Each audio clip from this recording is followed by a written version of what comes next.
किले के जिस हिस्से में हम मौजूद हैं उसके बारे में यह माना जाता है कि आल्हा की छठी यही मनाई गई थी।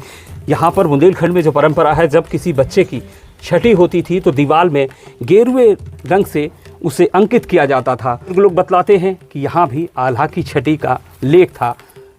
उस जगह भी हम चलते हैं।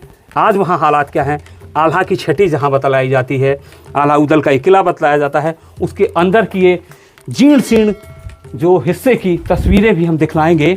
आखिर कहाँ मनाई गई थी वीर योद्धा जो बुंदेलखंड के अजय पराक्रमी महाभक्त योद्धा आल्हा की छठी यहाँ पे बनी थी। दीवार तोड़ करके इसको नष्ट कर दिया गया। यहाँ पे बनी थी। इस पे वही देखना वो और कुछ नहीं, गहरा नहीं है कहीं। चमगादड़ों का हाँ पीठ है, ये स्थान था। की छठी का गेरुआ रंग से पूरा चित्र बना हुआ था। जी जी। पूरा आकार बना हुआ था, उसमें लिखा था आल्हा की छठी, और इसको जो लोगों ने तोड़ करके नष्ट कर दिया है। यानी दफीना के खोदने वालों ने ये सोचा कि अगर आल्हा की छठी है, इतने बड़े योद्धा की छठी है, तो हो सकता है इसके पीछे भी संपत्ति हो, धन हो, तो उसे पूरी तरह से नष्ट कर दिया, खोद दिया, जिसके अवशेष नीचे आप आज देखे जा सकते हैं। पूरा ये पैक था, ये कुछ नहीं। इतनी विशाल दीवार थी, ये लगभग 3 से 4 फीट चौड़ी दीवार है, जिसे तोड़ करके जहाँ पर अंकित थी आल्हा की छठी वो उसे नष्ट कर दिया गया। ये सबसे ऊपरी हिस्से में ऊपर की बनावट देखें किस तरह विशाल ये बना हुआ है,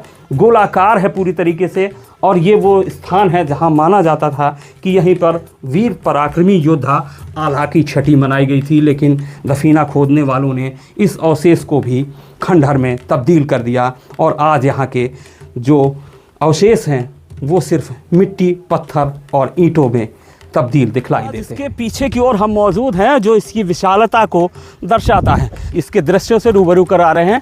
यहाँ पर अगर देखें तो यहाँ पीछे एक द्वार भी दिख रहा है, एक गुप्त द्वार हो सकता है। जो इसकी बनावट की अगर बात की जाए तो जो पत्थर हैं वो देखे जा सकते हैं, बड़े बड़े पत्थर हैं और जिनको ये चूने से रोपा गया है। और ये विशालता इसकी यहाँ से देखी जा सकती है। लगभग 40 से 50 फीट ऊंची इसकी ये एक जो पिलर नुमा हिस्सा दिखाई दे रहा है वो है, और उसके बाद ये पूरा परकोटा चारों ओर से घिरा हुआ है। इस किले को बहुत ही अच्छे ढंग से बनाया गया था, जो एक टीले पर स्थित है, छोटी सी पहाड़ी पर स्थित है, और जो सुरक्षा की दृष्टि से इसलिए भी महत्वपूर्ण है कि इस किले में आज भले अतिक्रमण चारों ओर हो गया, लेकिन एक समय ये था कि चारों तरफ यहाँ पानी रहता था। ये जो जगह है वो किले के सबसे ऊपरी हिस्से में हम खड़े हुए हैं। दीवार जर्जर है, इसलिए इसके ऊपर चढ़ने की हिम्मत हमारी भी नहीं है, लेकिन यहाँ से दृश्य देखिए कितना खुशनुमा दृश्य है। और यहाँ से हम दिखलाना चाहेंगे अपने ड्रोन के माध्यम से चारों तरफ का जो नज़ारा है, पानी किस तरीके से भरा हुआ है, इसके परकोटे कैसे बने हुए हैं, कैसे इस भव्यता को हम तस्वीरों के ज़रिए आप तक पहुँचाने की पूरी कोशिश कर रहे हैं। जो ये विशाल किला है और इस किले की जो विशेषता है वो इन तस्वीरों में आप सब देख सकते हैं। अधिकांश इसका हिस्सा जर्जर हो चुका है और अधिकांश हिस्सा जर्जर होने वाला है। कहानियाँ जो हैं वो यही हैं कि आल्हा उदल जब यहाँ से आते थे, कुछ लोग ये भी बतलाते हैं कि यहाँ चतुर्मास काटा करते थे और उनके पिता जो थे वो भी इस किले में रहा करते थे। उनकी छठी भी यहाँ मनाई गई थी और पास में ही ठकुर्रा गांव के पास जो यहाँ की अधिष्ठात्री देवी हैं आल्हम देवी, उनकी पूजा आल्हा उदल किया करते थे। ये किंवदंतियाँ हैं यहाँ के लोगों की बताने के अनुसार, और ये किला आल्हा उदल का किला बतलाया जाता है।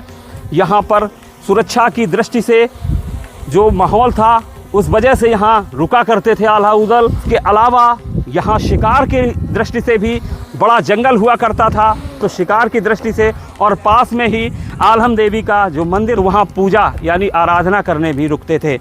लगातार यह किला धराशायी होता जा रहा है।